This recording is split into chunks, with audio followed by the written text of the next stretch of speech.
It is a recap time. It's a recap time. It's Gridiron 360. I'm Bill. I got Dave sitting way over there. How you doing on the west side? Doing all right, my man. 3 weeks in a row with a big upset as we go into our recap of week 9 for college football, baby. Yo, that is 3 weeks in a row, right?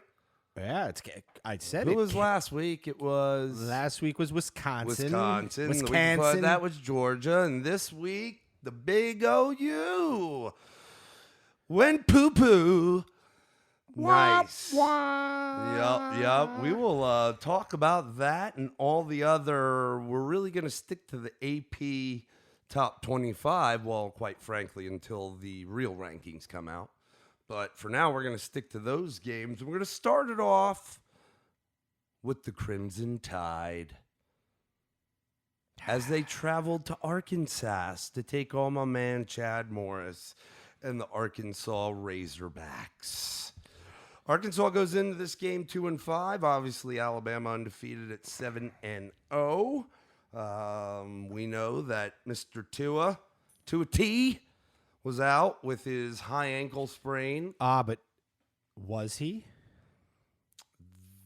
No, that wasn't. That's his brother, Talia. You're looking at my stats God. on his brother. He's the Is that third really? string. Yeah, As you can tell, I did not watch the end of this game. Yes. Mac Jones, number 10, is in his place doing a pretty good job, man. Yep. Let's be honest. They drew up the game plan, and it's funny because as I was watching this, it reminded me a lot of as we're checking out Monday Night Football. This is a late one tonight, folks, and the Steelers are playing Mason Rudolph. The first game they had Rudolph in, it was all those little just get the ball in the playmaker's hands. That's exactly what this game plan was from Saban and Sarkisian in the offense for Mac Jones. Just put the ball in the playmaker's hands. I mean, whew! Everybody got a little some in this game, and I mean, look, 48-7 final score. It was, this is one of those games where that was just, end of the game, backups are in.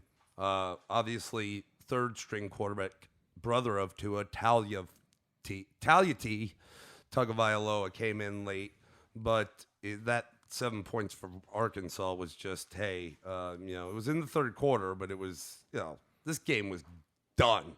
This game was done starting the third quarter. I mean, it was before you blinked, it was 17-0 in the first.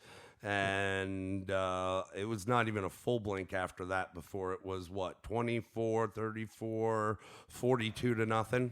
I mean, 41, it was ridiculous. Yeah. And I feel bad because I do like Coach Morris. He comes from our program, and he did real well as our offensive coordinator. And he's got a really great offensive mind, but he is, stuck in that new head coach. This is his second year, but still doesn't have all the weapons to run the offense that he likes to run. I don't know if he'll ever get there, man, because, it is Arkansas. I heard they're going to be upgrading their facilities during this game, which is always good. But, you're dealing with so many other big schools in just that conference, let alone the division that you're in. I don't know you're ever going to be able to really get it done. I think a lot of coaches try to go into these schools. It's the SEC teams that are they've perennially been the have-nots. I mean, Arkansas has had some good teams way back in the day. I remember that running back Cobb and some of those guys and McFadden. But generally speaking, they're really tough programs. Like a guy I give a lot of credit to, it's something to be said is over in Kentucky is Stoops.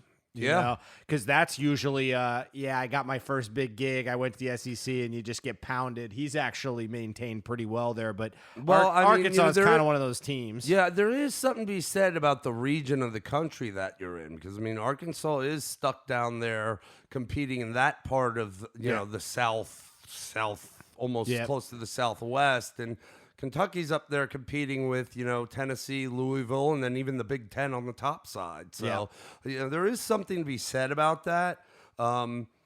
Again, what he does offensively, Chad Morris is great, but the good players that you typically might see in the NFL or will see in the NFL from a program like Arkansas is usually in the trenches or on the D. Yep. You never really see a superstar like skill player come out of there, at least not very often, or one that comes to mind, because I think you or I would have thought of it. Yeah.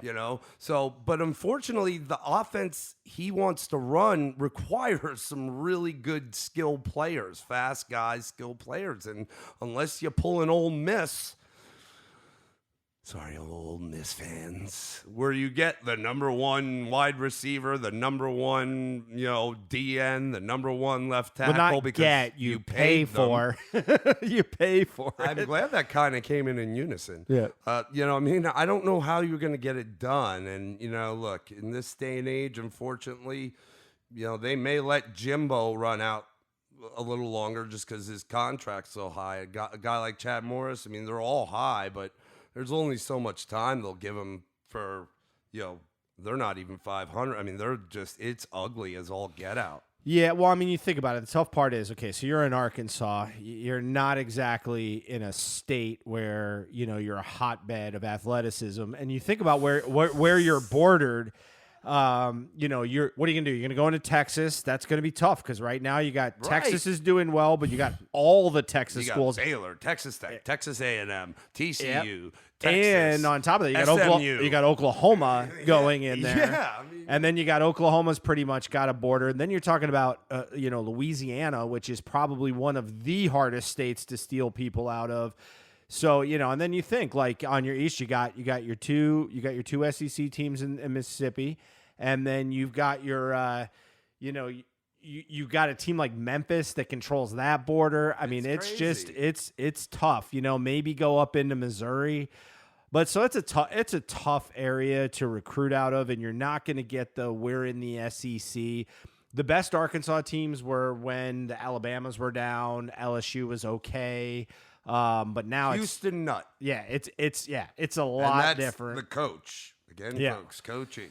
Yeah, he was able to get a lot out of the players he had. Yep, absolutely. And and again, you're talking about a guy you just said, Chad Morris, who wants to go out there, he wants to spread you out, he wants to sling it around, and then he's got Nick Stinkle going 5-19, 58 yards and 3 picks, and then all of a sudden, and you're playing Bama. I think that doesn't work out well. I think the thing that I saw, which we have given Alabama some criticism just because again we're very much like Clemson. Clemson's getting the same type of criticism. It's the comparing Alabama to Alabama of old. Yep. And what I thought was really interesting in this game, and you talked about it, the dink and dunk down the field a little bit, but more importantly, just get the ball into the hands of the playmakers. Yeah. What I really liked out of this was the performance of the defense and the balance of the running game, which is the thing we've been looking for. Yes. And Alabama absolutely did it. Didn't have to get crazy in this game. And Jones had 3 touchdowns.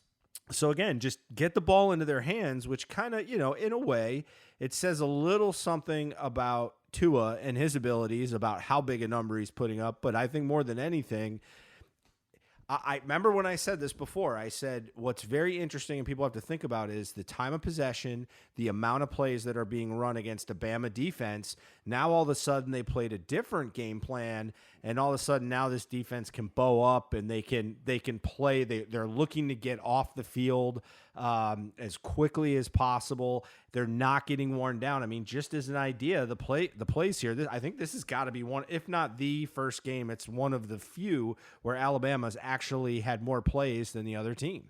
That hasn't happened. That's a very good point. Yeah, time of possession. They score so quickly. Yeah, Bama's had 10 more minutes of possession than Arkansas. And again, this is a bad Arkansas team. It just is. So, but that's where you try to get yourself maybe a little bit right at this point in season 2, going into the game they're going to go into. They want to be able to know that it's great. Look, this is now everybody is hooting and hollering. And look, LSU, if they're number 1 in the AP here, after this past weekend. They've played the most top 10 teams thus far this year. Yep. They've had the toughest schedule. They've done a great job in all aspects of their game to get through that schedule. Okay? Yep. But everybody's now like looking like they've got it. Bama's done. And I think what you're saying about Bama in this now makes them really, really scary. Yeah. Because if they can, they showed you they can be complete. That's right. That's right. Just like we've said, Ohio State's has been looked as the most complete team, and we'll talk a little bit about my Tigers after this weekend, how they're starting to look complete. It's about turning it on at this time of year. And here's what scares me for LSU is that, the tank's getting real low now. It's late in the year, and can you turn up even more than you have? Yeah, because there's an emotional level that they've been having to play at that is, regardless of how good you are, is very difficult to sustain. What might be interesting to me with Alabama, what I'm curious to see is, do they start to adjust their game when Tua comes back a little bit more towards this in order to actually make them better? And they don't have to, but does it make they're going to have to? Not because they have to. If they get it, when that game is what the is that this weekend LSU Alabama, or they're on a bye? No, right? They're both on a bye, I believe, this week. So if he's still not 100%, they're gonna have. I would expect to see them do that the remainder of the season until the 4-month or the 4-week window before the first playoff game. Yeah, but and I think they might not just want to do it for the purposes of his health and his ankle, just take it easy on him. But now that you said, like, they see they can do it, well, this will make it easier on his ankle. We can get it done. And then he's going to learn how to, by order of just doing it, by proxy of, taking reps, not chucking the ball and putting it all on his shoulders. Maybe he'll be a little more patient, and that patience in being able to run that type of slow you down game and then light it up when you need to, dangerous as hell. Again, I said at the beginning of the year, Alabama's going to win this thing, and this really is something to see this happen. Yeah, I would, not to kind of get too into that game now, but I would almost tell you, if I was to bet who's going to win this LSU-Alabama game, I'd look at the time of possession number. Because if you think about this, it's really not – it's probably not realistic for this thing to go back and forth and back and forth and back and forth. But you know what I mean? Like, to where it's just constant, like, bombarding the scoring, like having a 65-62 game. Now, these teams both have the offenses to do this. But if you think about this, if you are able to effectively go out there and put, because that's not what these two teams have been doing, but put a drive on it, all right? And like where you actually, put a drive through and like say have like a 6-7 minute drive. You think about the other quarterback sits there, gets cold, loses rhythm, and then you can't score. Like that's the thing these teams have been their quarterbacks have been able to play with such a ferocity and a rhythm. And I think that's a big reason why Auburn gave LSU a hell of a lot to handle. Even if you looked at it statistically. Roll right into it. Yeah, if you're to look at, statistically in this game, if you're looking at right now, you see total yards 508 to 287. Okay, time of possession, about a 6-minute difference, so about 33 minutes to 27 minutes in advantage for LSU. There were some turnovers in this game. LSU had the turnovers. It was like a penalty fest in this game too. It was horrible. But 30 first downs to 16 first downs. And yet the score was 23-20 in this game. And, and Bo Nix was not great. He was 15 of 35 for 157. The kid is just a freshman, though. Yeah, and I'll tell you this. This is the part. We talked about this a little while back, and this is what really intrigues me about the Alabama-LSU game, because I think in the last couple of weeks, I think LSU started to figure it out against Florida and has been doing it since, and Alabama in this past game kind of figured something out which is, we said, oh man, they throw that much and they're not really a balanced offense, LSU. Edwards-Helaire can run. He can. That kid can run. He can run. But why is it like it's not every week? And I know it depends on how they're doing, but like they've needed him every week. And there has been weeks where he's kind of gone ghost. Now, maybe that's health reasons, but he hasn't. When he's on, he's on. Yeah, but I have not seen a game where they have tried to run and been unsuccessful. Florida. They have. The Florida game. Yes. Oh, yeah. The Florida game, they were intentionally trying to run, and Edwards-Helaire had a phenomenal game. Oh, right. I thought you meant where he got stopped. No. My point is they just they have been passing so much that they've kind of made the running game an afterthought. But my point is they can run. So I think, and this goes back to my time of possession, the team that commits to the run and utilizes that not as an offset to their passing game, but actually uses it as a strategy is going to be the team that's going to win that game. I really believe it.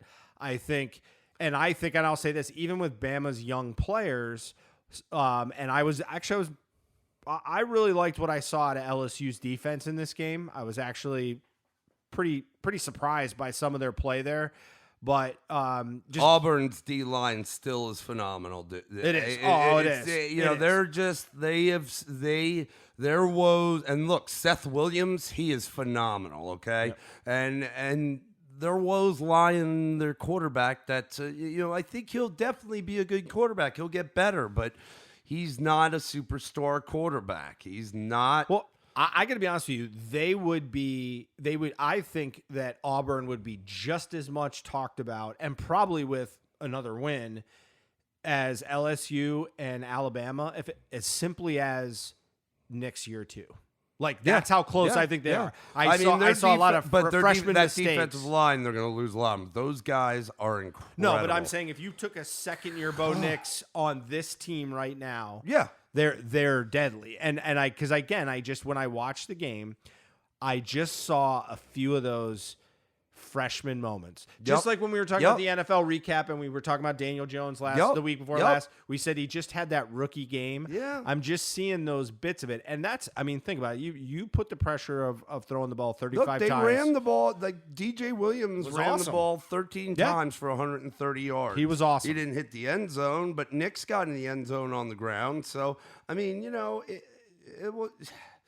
Again, it's all I'm saying is it's very much like our D line at Clemson last year. And can you capture that type of incredible, lightning in the bottle? They have got some horses, and it's not just the D line. I've guys, their linebackers, Owen Papo. I mean, like those guys, that front is tough. Wow. Very tough. When you watch them, they're huge, man. It just seems like they manhandle offenses. The plays that the offense makes are just like, whoa, man, you're a nice one. If it's not getting the ball on, like running or getting the ball out of his hands quick, like those guys are there.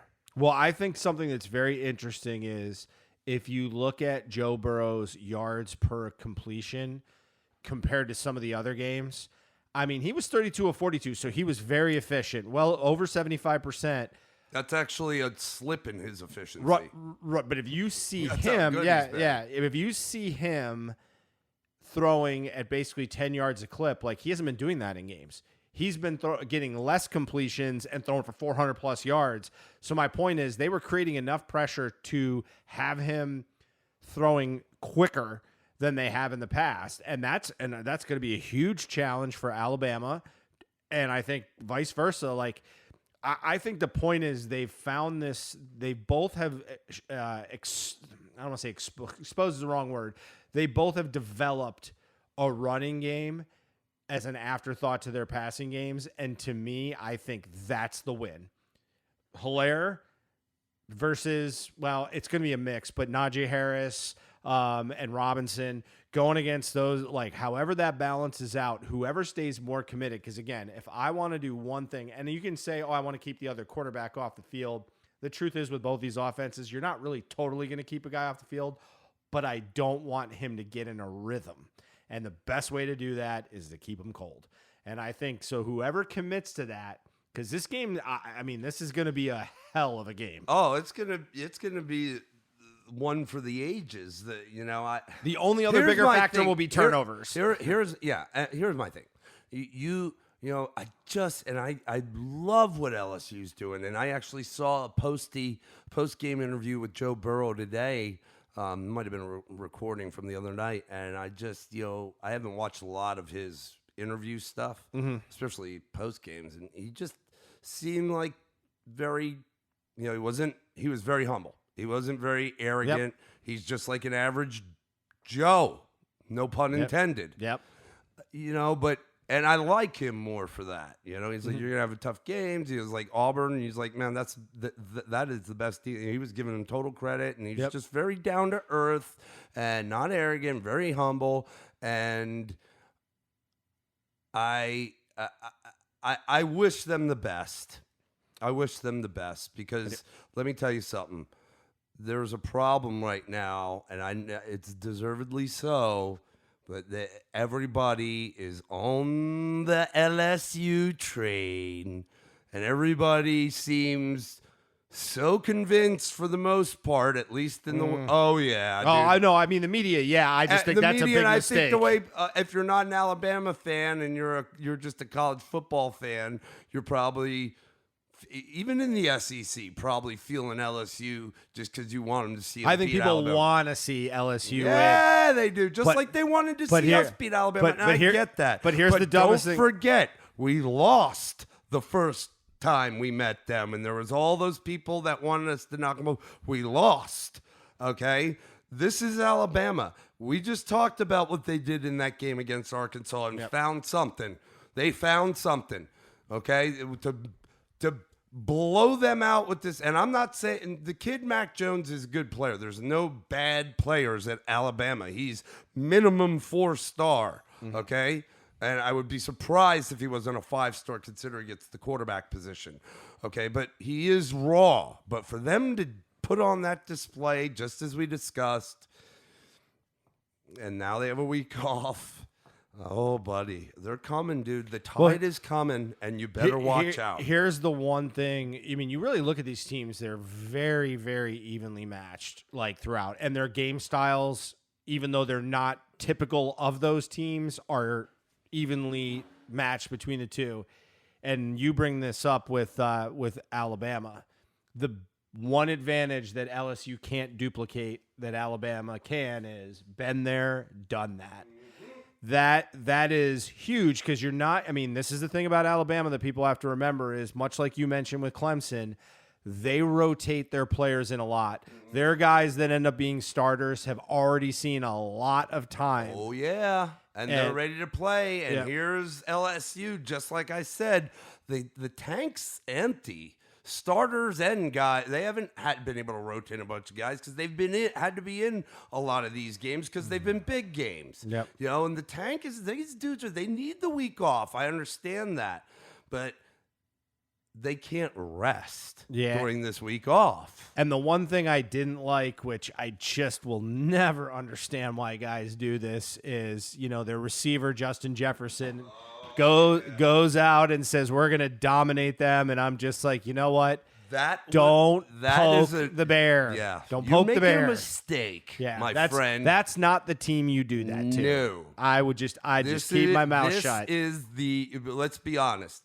This is the greatest college football coach to ever walk the field. There's arguments, obviously, of some great ones back in the day, but feel just like the discussion we have about Jordan and Brady. Saban is that dude, and I hope my coach. It's not that the difference is somebody might come along and be able to one up him. He's got great stuff. Brady is just so far beyond and still going at his age that you don't know how any other quarterback could ever get there. But Saban is so great, and you might not like him, but you got to respect him. Yeah, I mean, I like him. I have nothing against him. He is a hard-nosed coach. He is known to be tough to work for, and he doesn't make any bones about it, very much like a Belichick. But his thing with him is, and this is the difference, you talk about some of those old school guys. Like I'll go back to Bear Bryant, another Alabama coach. What he did was awesome and amazing, and what he did and the longevity with which he had. But this is a guy, and this is not criticizing Bear Bryant whatsoever. No, but with no, in TV right now, all these kids can get looked at. Alabama just goes out there and recruits and can create this legacy for the distance. Now, this is where they are very even, is that ability to motivate your players when their biggest enemy is themselves. But Saban does all this in a world where, with cheating scandals and everything else and promising all this stuff.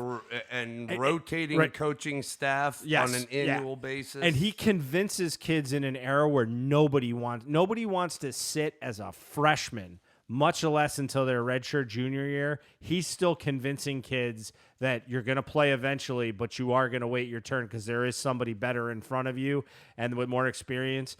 To do that at this level and to just keep taking on all comers is just unbelievable. It's unbelievable. If you're not an Alabama fan, it's horrible, because listening to Alabama fans is like listening to Patriots fans. We'll see in the playoffs, and the season hasn't even started, but you want to know what? They're in the playoffs. Beat them. They're in the playoffs. Beat 'em. Yep. That's all I say. Look, you don't like it, beat them. Yep. You may hate the hell of it, beat them. Yeah, beat them. What are you supposed to do? Beat them. That's all you can do. What? You don't like? Beat them. I said it was funny last year. I got suckered into this because I haven't done it before, but I did. I said to one of the guys that I work with, who is a huge Patriots fan, and Brady started off a little slow last year, and I was like, I don't know, this might be kind of the beginning of the end. Not only does he go win the Super Bowl, now he's on to what might be his most dominant season as a team that he's ever had. And the guy's my age, which is, God, what a loser I am.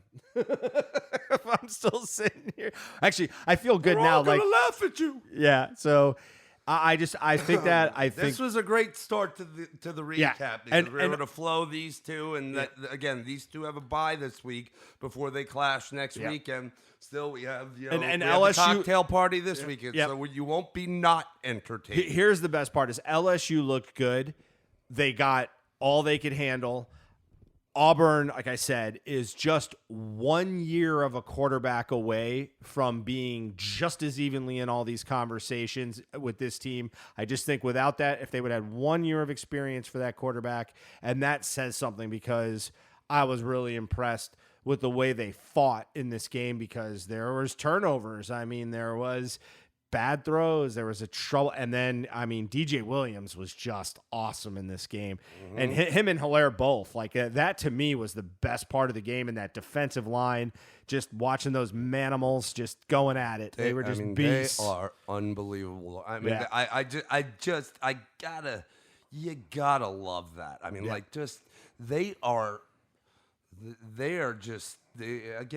don't want to be the homer, but they're just so huge. Yes. And they're so strong and fast.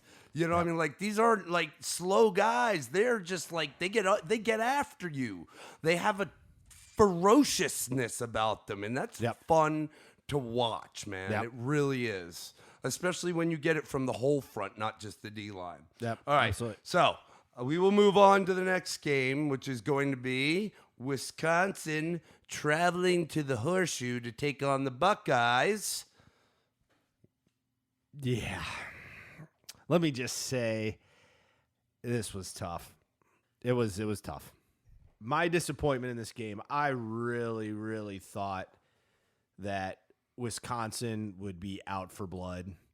It was 10-0 at halftime. It was 24-7 in the third quarter, and the first quarter was a battle.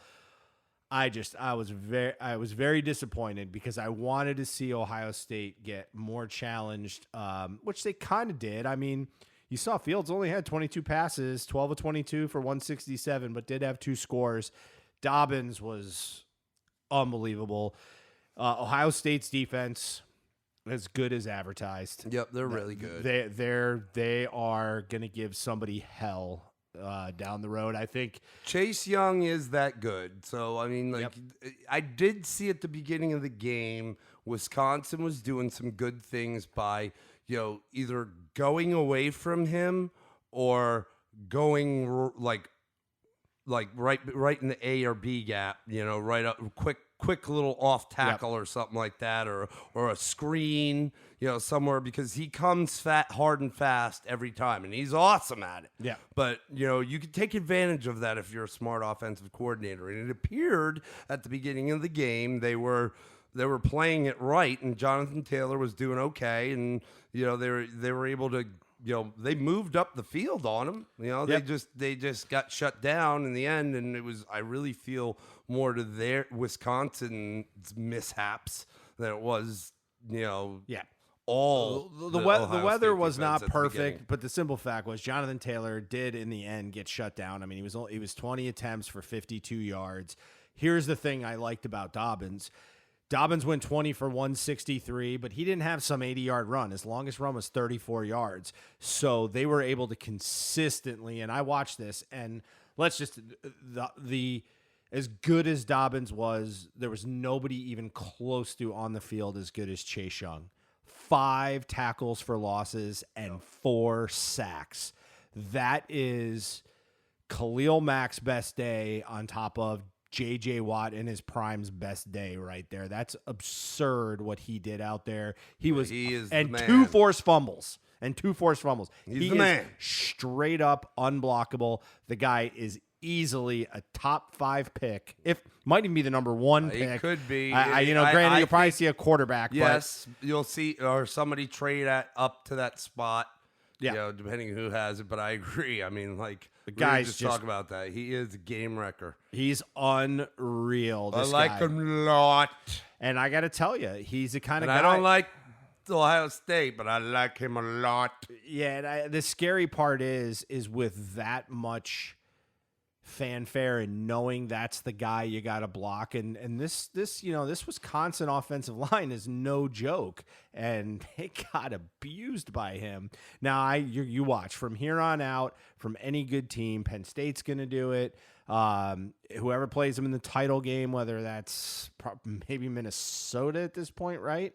Because they would have, even if they lose to Wisconsin, they would have the lead into that, unless obviously, well, I checked that because if they play Penn State this weekend and they lose, it could be Wisconsin. I mean, probably one of those two teams. You're going to sell out and block that guy all you want. I mean, obviously, Cone is just, there was hope that he would be manageable, but the fact of the matter is this whole offense runs through Jonathan Taylor, and if Jonathan Taylor isn't getting some chunk plays consistently, they're not going to be very good. Cone, yeah. I was hoping Cone was better than this, but he really wasn't. Listen, I said if Ohio State blows the doors off them, they have a legitimate gripe to be number 1 overall. I still think they do, but at the same time, right now, it's clear that I think it's clear in most people's eyes that the top 3 teams are between Ohio State, LSU, and Alabama. And let me just say this. That's just going off the eye test. I still, there is way too many people off the Clemson bandwagon right now. And I think they're nuts because I think Clemson's right there with them. And Clemson is in the last, probably since Florida State, has started to look like the Clemson that smoked Alabama last year, and that should scare the hell out of a lot of people because remember, this is a team not many people had to replace an entire D-line, and they did it, and they did it well. So, and again, this is kind of going back to that Alabama, that big advantage they have of been there, done that. So's Clemson. Clemson's been there and done that, and so these top 4 teams in my mind are right now just they're head and shoulders. And I hate to say that because I'm a big Penn State fan, but I don't know if Penn State can compete with these 4 teams. Well, let's jump right into it. So the final score of that game, we gave the LSU 23-20 over Auburn, Alabama 48-7 over Arkansas, and then Ohio State, what was that? 38-7. Yeah. All right, so let's move into my Tigers. All right. As we welcome the Boston College Eagles to town. A little tidbit. You didn't welcome them. There was nothing welcoming about this game. No, we did. Do you know who else we welcomed on his 90th birthday? Yeah, Was it his 90th? Who? Come on, buddy. 90th. Yeah, I think it was. Your old coach, Mr. Bobby Bowden, was invited by my coach, Dabo Swinney, to the Boston College game to celebrate, I think it was his 90th birthday. Did he go? Yes, he was there on the field. Way to go, Florida State. Tommy was at our school, so that's and Tommy works for ACC Network, and that game was into the ACC. So we'll say I recorded it and finally got a little peace and quiet to watch it. The Bowden Dynasty that the ACC Network put together, very good, very good. Listen, man, I love me some Bobby Bowden. I like Bobby Bowden. Talk about a guy that just went and did his own thing and didn't care about the odds. Didn't care what people would say. In a very different time than where the game is nowadays, man. Well, what was interesting to me, I did not know this about it, and I'll throw this out there just as a little nugget before we get into this Clemson game. It's very important, but I had always heard that Alabama, kind of snubbed Bowden to hire him, but I didn't really hear the real story behind it. He went when Alabama needed a guy. They came to him and Bowden said, "Listen, I got a good thing rolling at Florida State." And he basically, I think he told his agent this to tell him that, look, you're here to offer me you got to offer me a job. Bowden didn't want to go there and interview, and I kind of understood his point of view. Like, it wasn't really an arrogance thing. It's like, well, look, I've already started to build a monster here. Like, he's like, I'm the guy. Like, everywhere. Bowden has never actually interviewed for a job. Yeah. He had never interviewed. He'd just been told, hey, we want you to come here and do this, all the way through when he was an assistant and all this stuff. Yeah. And Bama apparently brought him in there, and this was already known, and then grilled him to interview him. And Bowden's like, well, I don't need this. I can stay where I'm at. And I thought that was a very interesting little nugget. Yeah. What could have been for Alabama, but thankfully was not for me as a Florida State fan, because even though it was time for Bowden to leave, I will say this, that that man gave me a phenomenal college experience and built just showing the stats of what he did for 14 straight years. Come on, buddy. May never be done ever again. I don't know that anybody can. Not even Saban has touched what he did. Now, different times, different things, but it was pretty cool. So anyway, let's get into Clemson. Well, one other tidbit, but this is for the Boston College Eagles. The defensive end number 2 for Boston College, Richard Yeargin, used to be a Clemson Tiger. He got in a car accident last year and hurt his neck vertebrae and asked for a transfer. And coach said, absolutely, we're going to miss you. He was a highly recruited player. And Steve Adazio called coach because he saw he was out there and he hadn't gotten a lot of calls. And coach said, Richard's awesome guy. And now he's starting on the defensive line at the end for Boston College. And he wears the number 2 because, he got a second chance. Maybe a little corny. Pretty cool. No, that's cool. He was involved in the game a bit. I love to see that. He was a good kid. So I'm glad to see that. But yeah, complete.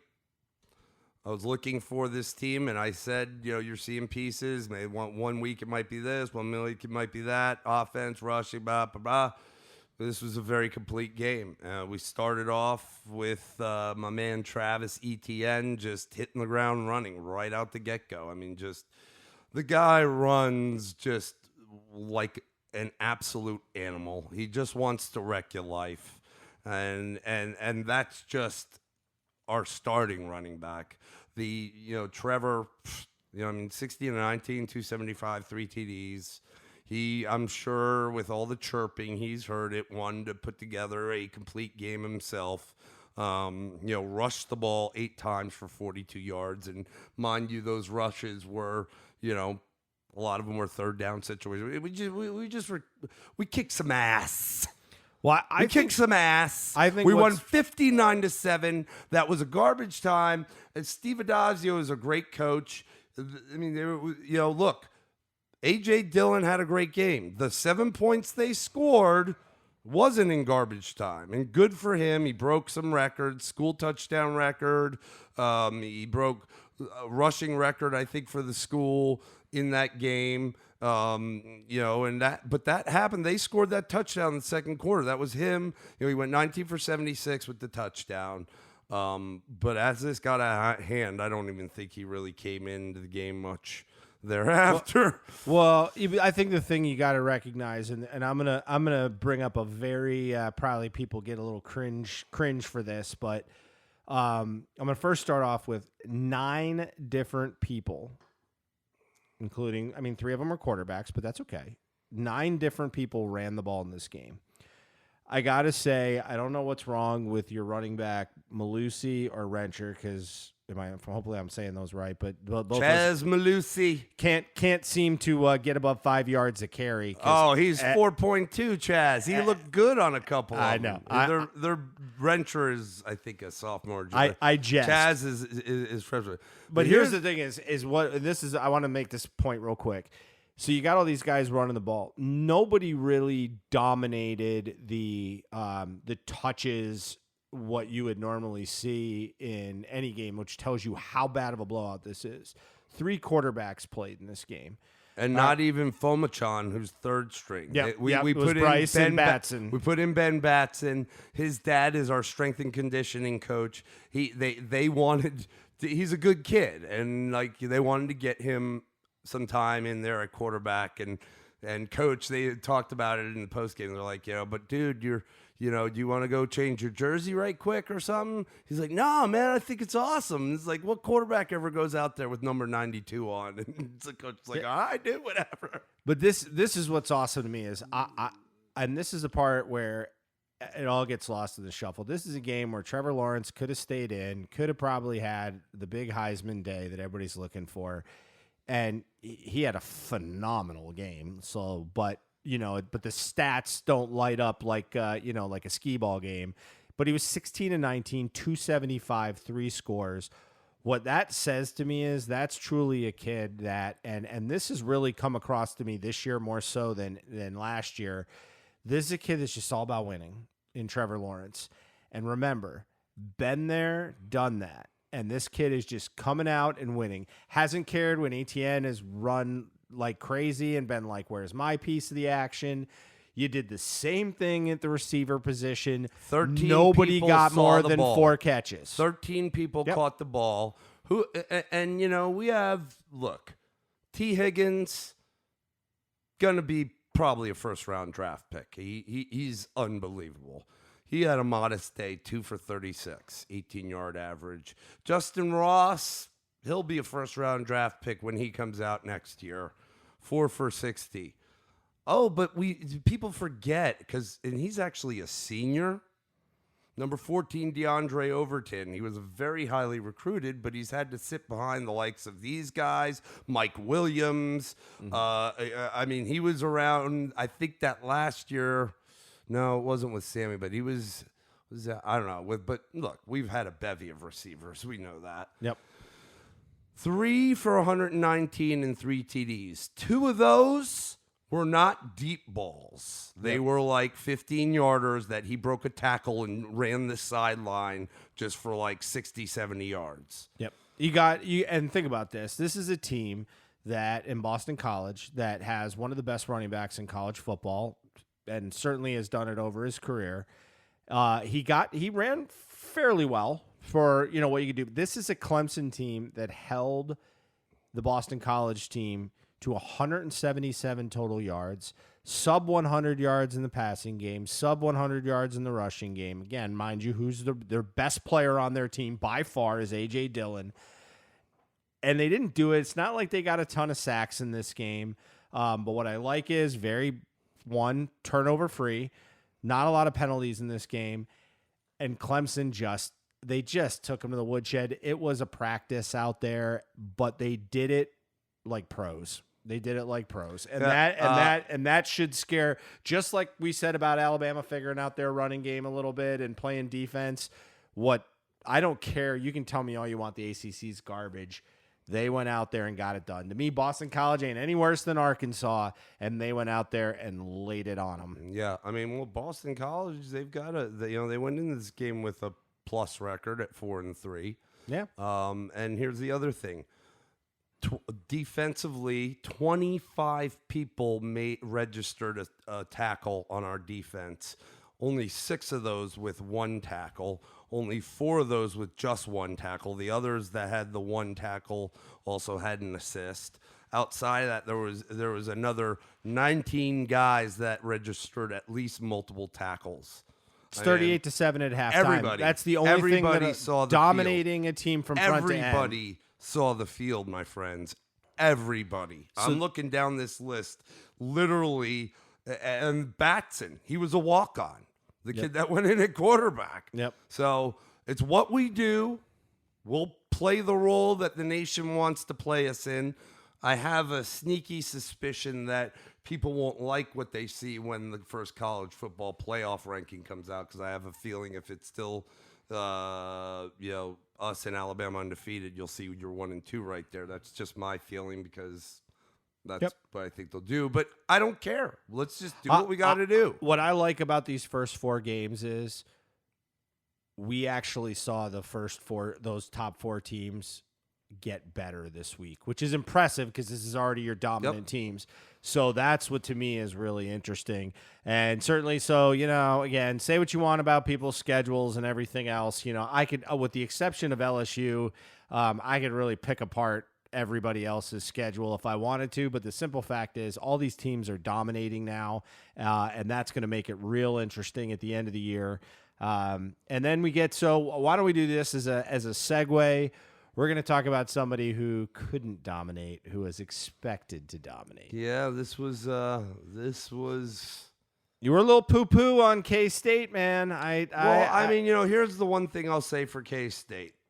Going into this game, they too were on the plus side of the record. They were 4-2, so it's not like they were 2-4. Yep. Like Arkansas, but so it was a tougher team. And what I also said is this hasn't looked like one of those old school Bill Snyder K-State team. Well, guess what I saw some of? The old school, like Bill Snyder. I when we were there, I emailed some notes to this game. And why don't you dive in a little bit as I pull up my notes, because I just forgot I did that. You did. You emailed them to me. Oh, I got it. Too late, I'm on. So Kansas State, and it wasn't all game, but at one point in the game, they went to like a traditional I-type formation. And Snyder got under, not Snyder, what's the kid's name? The quarterback for Kansas State. Thompson, Skylar Thompson got under center, and they were running, right up the center, right off guard or off tackle. And not even off tackle. They were running inside, in between the tackles, man. And then they would play action boot out of it. And they were just, and it really was reminiscent. There was a lot of bad tackling on the Oklahoma side. So I hate to say it, but and I think that the Alex Grinch guy, the D coordinator, has done a great job. But it kind of looked like a little bit of that Oklahoma defense, of years past. Yeah, like the Big 12, we don't play defense. Yeah, Big 12. yeah. Yep. It's like, they've exactly seen what it better looked like this year, but they were at one point in the third quarter. Oklahoma had only run 3 offensive plays, and it was late in the third quarter. Mm-hmm. And Kansas State had put together, I think Oklahoma came out on fire and scored, and Kansas State proceeded to put 6 straight drives together where they scored. Unbelievable. The linebackers for Oklahoma, when they were getting into that old school offense, were their eyes weren't right. They just were not going to the right place. They were going too wide. They were coming right up the gut at them. And they were, by the time that they got through the hole and the linebackers had kind of shifted a little bit away to the outside and tried to come back and regain, they really lost their leverage because that guy's got momentum busting through the hole and he's going horizontally where he's going vertically. Yeah, it was incredible, man. They were having a real problem adjusting, and that's something. Even if somehow, I think that Oklahoma's done, unfortunately, but somehow they get themselves back in. That's a recipe right there. If you can line up and smash them, I don't think they can stop it, man. No, let's just say this: Oklahoma's defense got completely exposed in this game. Completely exposed. And I want to say this because I feel bad for them. I mean, Jalen Hurts was out of his mind. He in was, this game. dude. There was some out of his he mind. He made some plays, my friend, and CD Lamb as well. There were some catches. Those two are. He like outran an entire defense. Jalen Hurts was 9 yards short of 500 yards of total offense for himself alone, and he had 4 touchdowns. Did have a fumble in the game, but he was by far not the problem. And if you really look at it statistically, I mean, it's not like K-State threw all over the place. They ran the ball very well in this game, as you mentioned, but it was all timeliness. I mean, look at you had Thompson. Skylar Thompson goes 13 for 39 and 4 scores. I mean, talk about getting it in the end zone when you have to. And he was just slippery.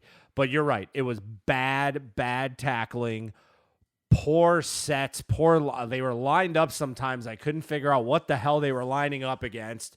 And it was almost like they were daring K-State to run it down their throat, and they did. And they did. And they did it. I mean, absolutely did. Yeah. And now, they showed the highlights, and I because I didn't catch it during the game, but Oklahoma people at Kansas State heading for the hills after like that last through that 6th drive, K-State scored in late in the 3rd, and look to Oklahoma, or should I say Jalen Hurts and CD Lamb's credit.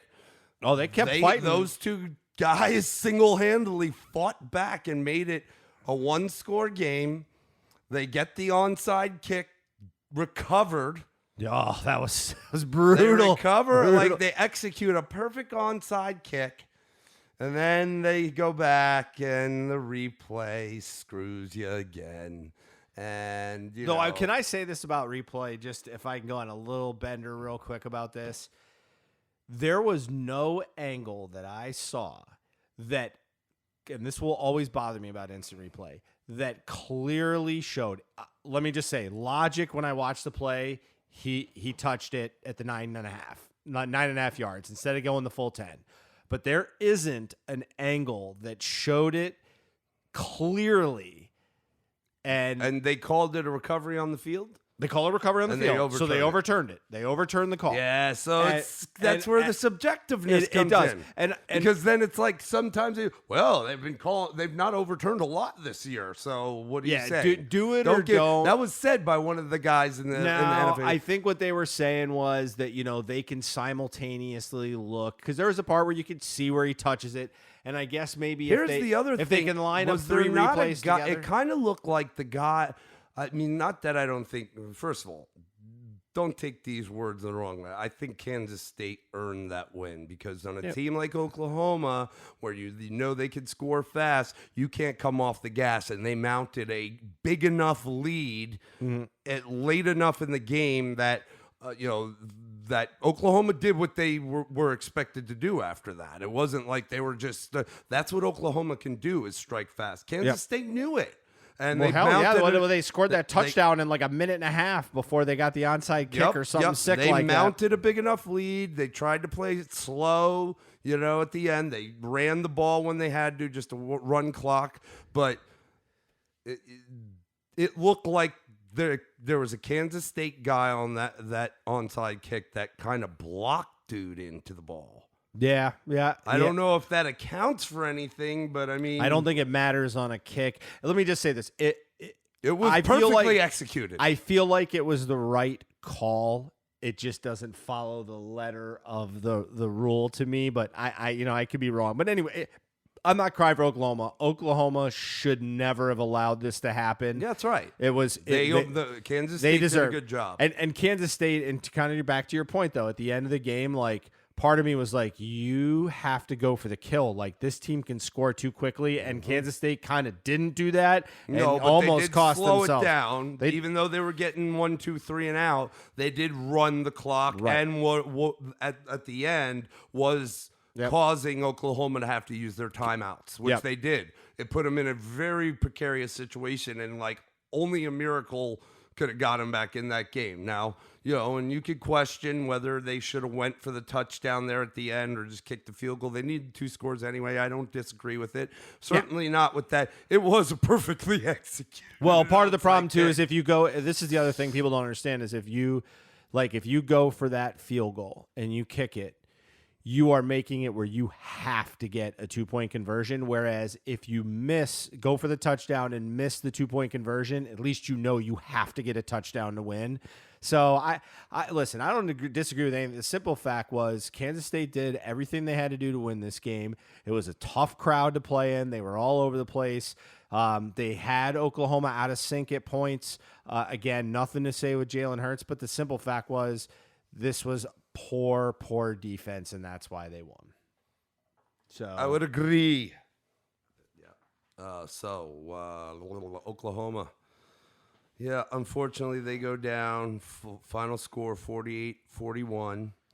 And they new AP poll has them at 10, so they fall from the ranks of the unbeaten. So we're gonna zip through the rest of them as those games we wanted to spend a little time on because those are the teams really kind of sitting in the driver's seat, and the rest of these teams are, like you said, the ones outside looking in. So get us started. We had Penn State go up to East Lansing with Michigan State. Yeah, kind of the side note of this game is just Penn State has had a really rough record against Michigan State. This was at home, even though Michigan State has not been playing well this year. It's still a game that, a lot of people actually were flagging this as the game that would be, the sneak up on you, lose, fall from the ranks of the unbeaten. Penn State didn't do it. Their defense was incredibly strong in this game. You can't knock Penn State out. They had I think it was 28-0. And then I believe Michigan State in the third quarter scored their first touchdown after. This is 2 weeks in a row, 28-7. Oh, no. Last week it was 28-21 or something. 21, yeah. It came close against Michigan. It was 28-7 for a minute. Yeah, Penn State was up big, and Michigan came back on them. So there was kind of, that concern. Michigan State is what we thought. Wasn't a particularly strong game offensively for Penn State overall. Meaning nobody really blew up. Their running game was okay. Again, they got kind of a 4-headed monster, between Noah Cain, Slade. They also got Journey Brown, who was the top rusher in this game, only at 45 yards a carry. All their carries were under 5 yards a carry. So again, wasn't explosive. Clifford 18-32 for 189, but did have 4 scores in this game. Again, Penn State also a pick. Yeah, also a pick. Penn State got it done, played tough defensively, had some tackles for losses, a couple sacks, but there wasn't anything really special about this game. It was just Penn State just continues to get it done. They're gonna need to be a little bit more explosive in order to compete with Ohio State later in the year. I think they play in 2 or 3 weeks. They got that Ohio State. I think actually it's the game before. So what would that be? Like the weekend before Thanksgiving, before Ohio State has to play Michigan. It wasn't their best showing, but I don't want to write them off. As a team, I mean, this is a legitimate team. They have they got a tough game this week. They go to Minnesota and take on the Gophers, who are also an undefeated team. So, it's just one to kind of keep an eye to. They're certainly not, I would say right now, if the rankings were to come out, they would not be in the top 4. It would be those top 4 teams we've got right now. But they have a chance to write their own destiny. They win the Big Ten, and I think they're in. Minus a bunch of stumbles for everybody.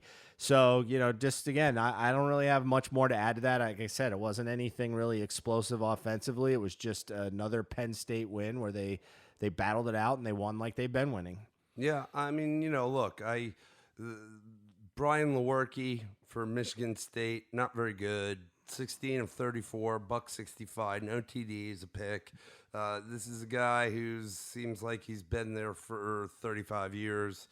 It's just you don't. That's not that great, man. You've had enough time. It's unfortunate. It kind of leads me to believe that any thoughts of moving on in your career probably might not work out too well.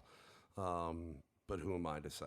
Yep. Here, if I have a concern for Penn State, it's not that they gave up late, but it's almost like they shut it off, and you can't just you got to play a full 60-minute game. Yeah, they did not. They definitely didn't in this game. Yeah, and they certainly didn't last week against Michigan, who obviously was looking much better this week as they had Notre Dame come to the big house. Yep. And, we've been dogging Shea Patterson and, we've been dogging, Harbaugh and Michigan's offense. And the defense has been definitely the star of this team. Yep.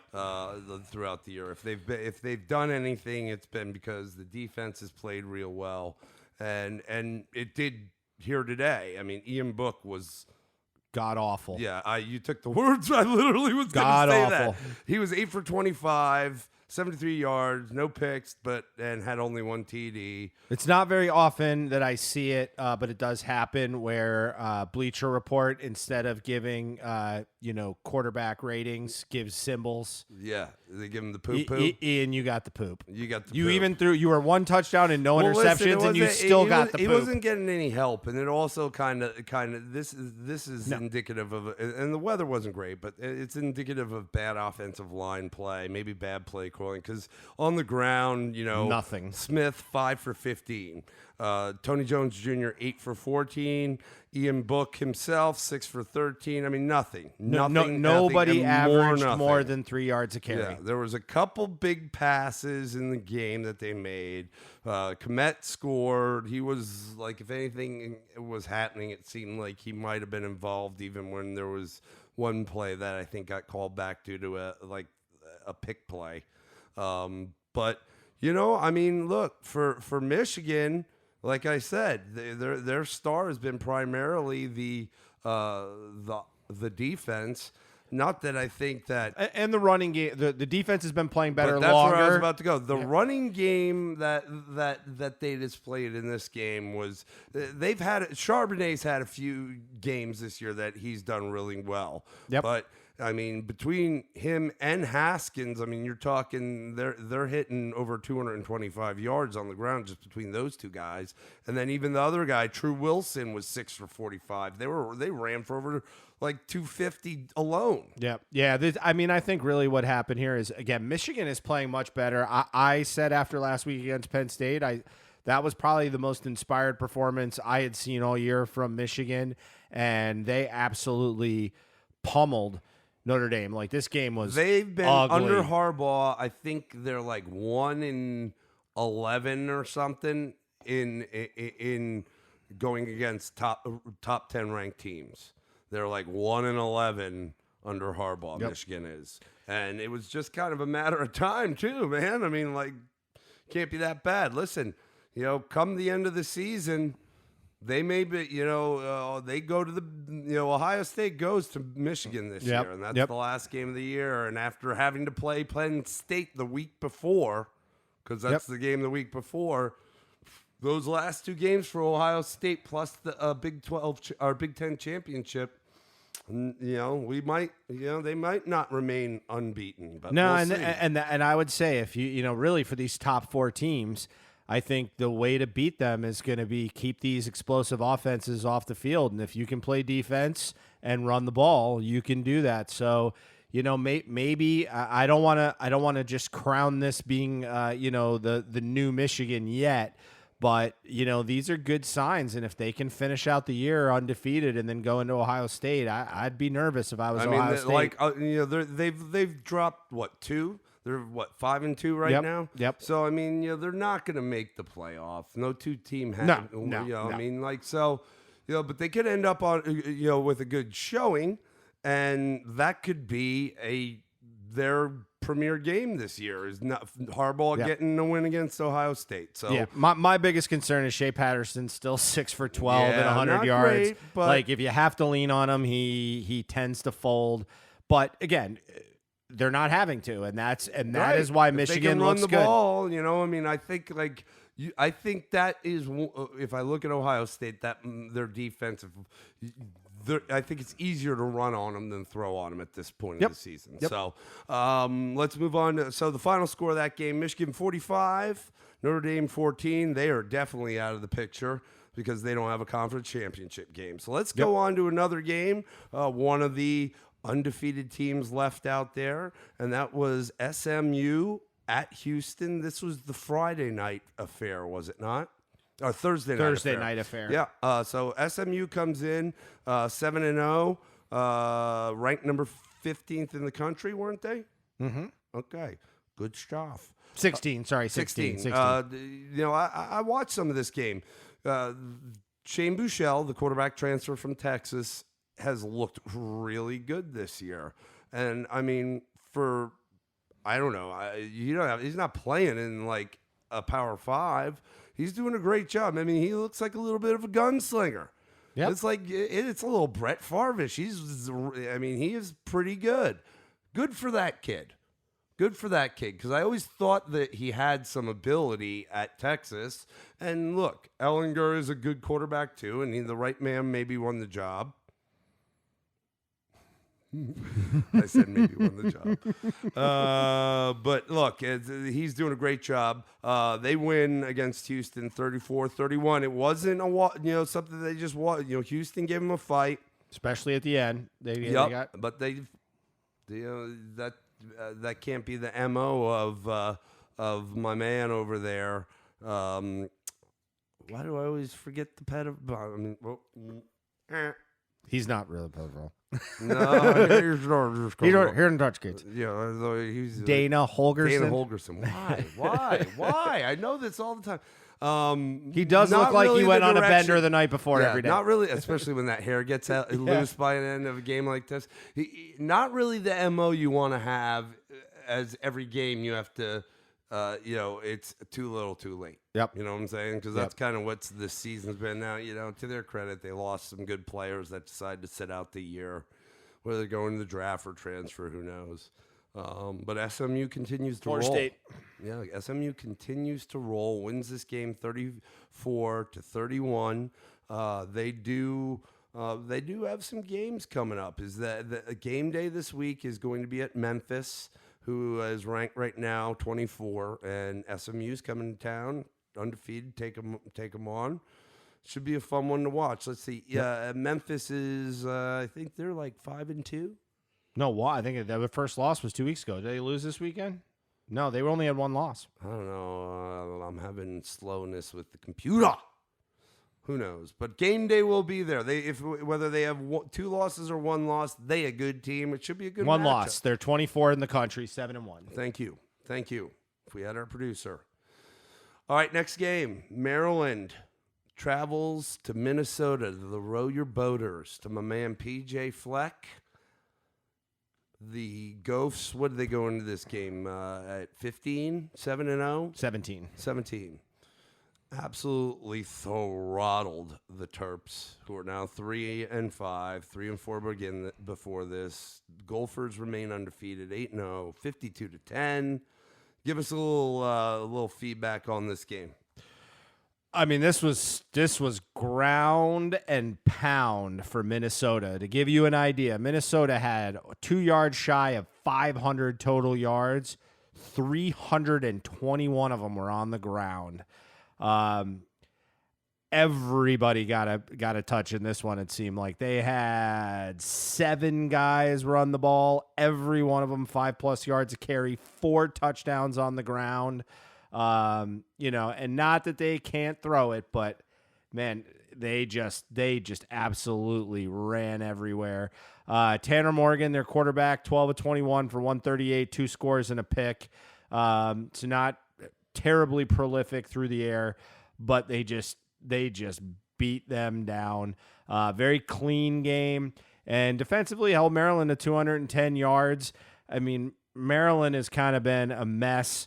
They started off really hot. They had, was it Josh Jackson? Yeah, Josh Jackson. Yeah, transfer from Vautech. Yep, he actually saw the field at the end of the game, went over 2. This is the first time ever I've seen it on Bleacher Report. There was the double poo on the quarterbacks for the Terrapins. What's it? The double deuce. Pigrom. I don't even know who that is. They couldn't get anything going. McFarland was not particularly strong on the ground. Their backup running back, excuse me, Leak, Javon Leak, he was their best runner, 7 attempts for 44 yards. But outside of that, there really wasn't much of anything. Wasn't really turnover heavy in this game or anything. It was just that Minnesota just ran wild. And again, I say that these teams like Michigan and Minnesota that are running the ball. Say me. And if you want a little Lionel Richie interlude, we'll say it together. Naturally. It was this is how you beat them. You play some good defense and you run the ball. Now, again, Maryland has definitely the wheels fell off the bus big time after the Temple loss. But they looked much better to that point in their first couple of games. But this is a Minnesota team. I don't really want to play. Penn State better have their helmets strapped on in this game. Penn big State time. goes to Minnesota this week, man. The row your boaters, rowing the boat. I'm gonna have to do a little weather.com too and check that out and see if there's anything of interest. As you mentioned before, it's we'll give it a little bit in the preview. Cold, yeah, it's a cold place to play at times. Cold. So that's your other undefeated team, and they're still very much in the hunt. And the last undefeated team we've got coming out of this week is Appalachian State.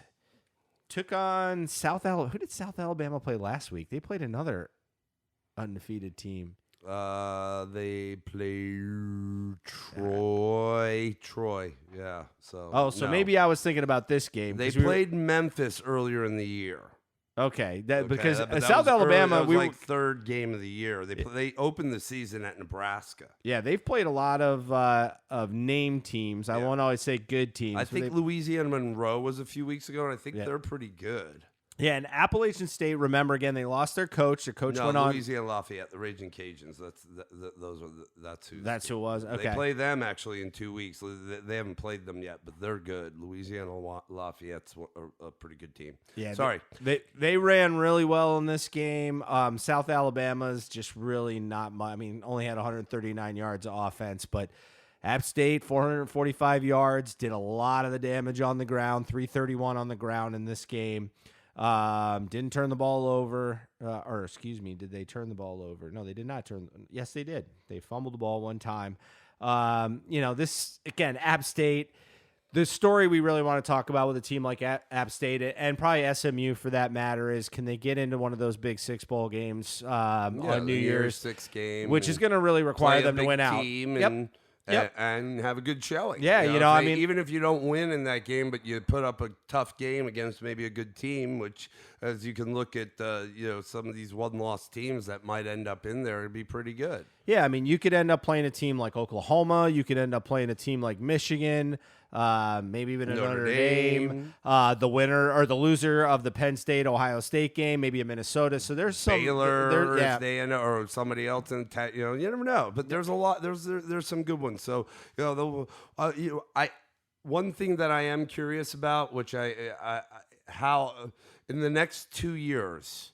If you could fast forward 2 years, is App State still doing what they're doing? Now, granted, programs change naturally, but what I'm really saying that is this still Scott Satterfield's team? Could be. Can the new regime still continue what he's built? Yeah, and my belief would be is if you can keep winning and get yourself in the national spotlight, there's no reason why you can't. I mean, you may be coaching another guy's team, but you're winning with them, so that matters. So if they can continue to do this, that's going to be a huge thing for them. And again, we want to see it. There's some big matchups there for them to be able to line up against, and this is a chance for those, Power 5 or Group of 5 teams to kind of show their mettle against some of the big heavyweights. It won't be the first time we've ever seen it happen and teams lose. So, and God knows, I don't think Michigan wants any. Maybe that would be it. That'd be the game. Michigan, a little bit of 2007 reliving the biggest crazy biggest upset. So that hits all of our top either contenders, ranked games, or undefeateds. Yep. But we have two more we want to talk about because they are important. We do believe that this is there's a Pac-12 opportunity to sneak into the playoff here with some timed losses.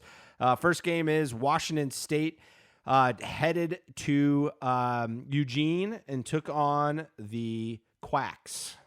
Yeah, I mean, it was a pretty good day for my man Justin Herbert, 21 of 30, 222 yards, no touchdowns through the air, but no picks. The really CJ Verdell. We saw a couple weeks ago when they were playing Washington, it was Habibi Likio came in because Dye's been banged up.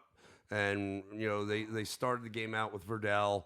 And I don't know if they were just sharing time or if it was just game flow. Because Habibi Likio is kind of a third down back, but he had a day. But CJ Verdell, 23 carries in this game for 257 yards and 3 touchdowns, and it was electric. Yep. Todd McShay was at that game, and he was on the field, and he's like, oh my goodness.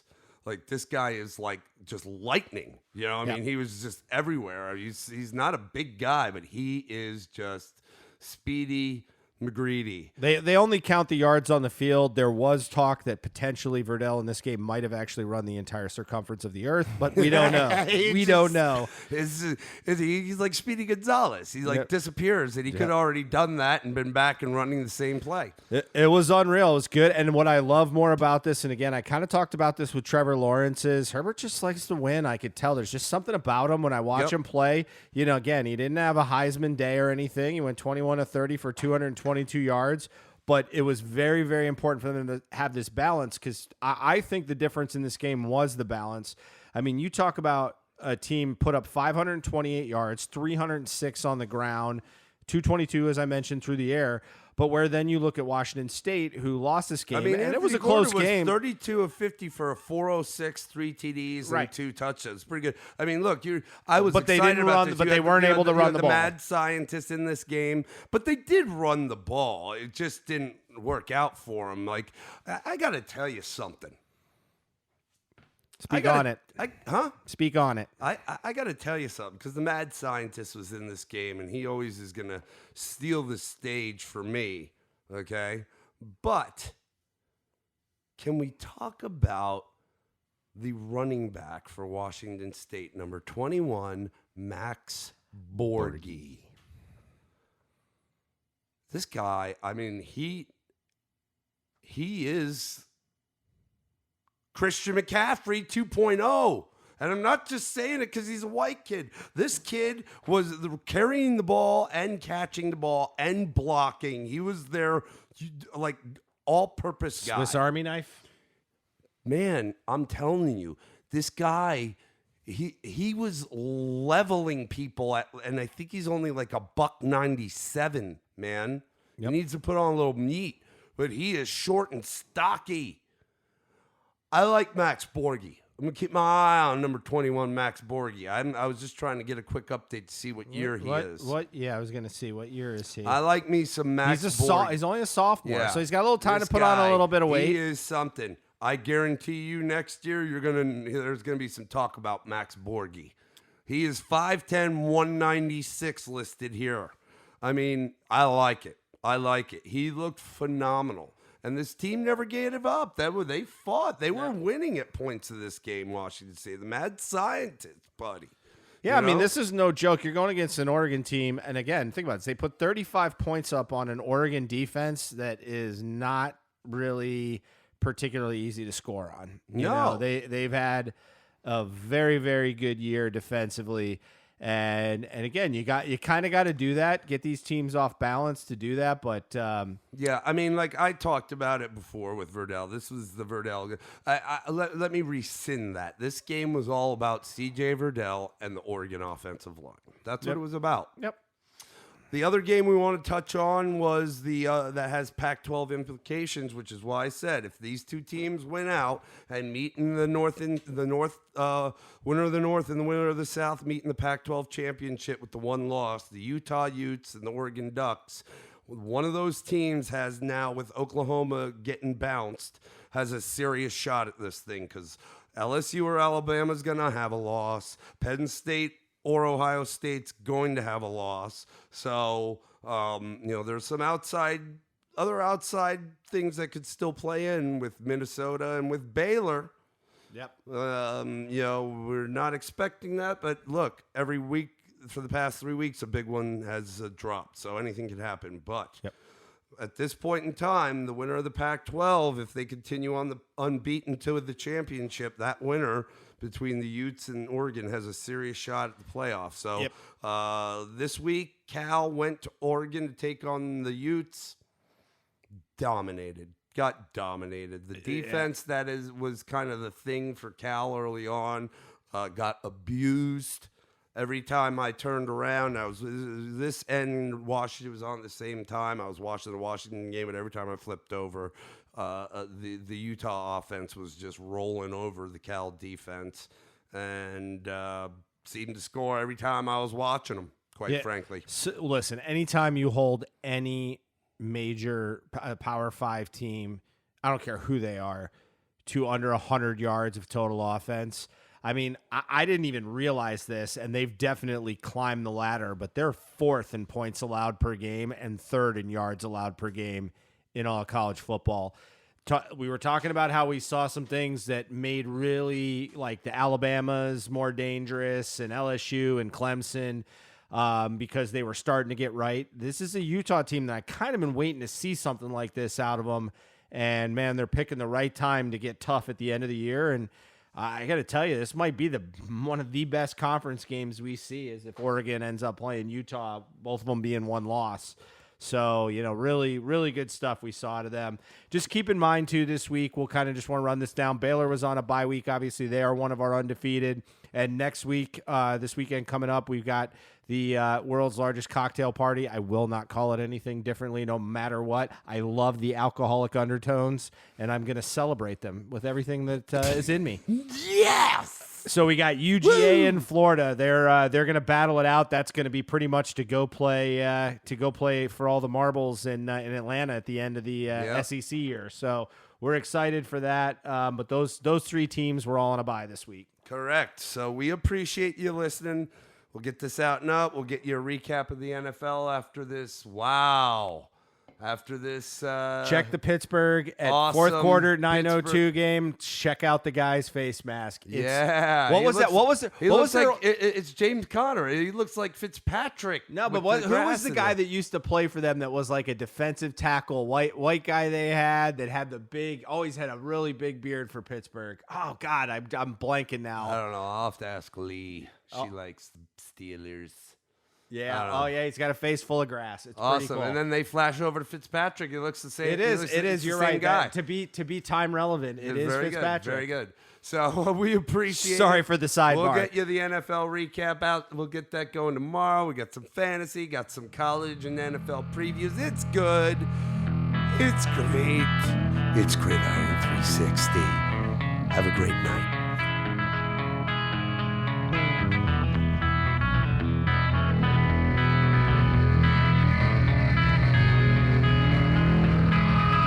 This magic moment, so different and so new, was like any other, until I met you.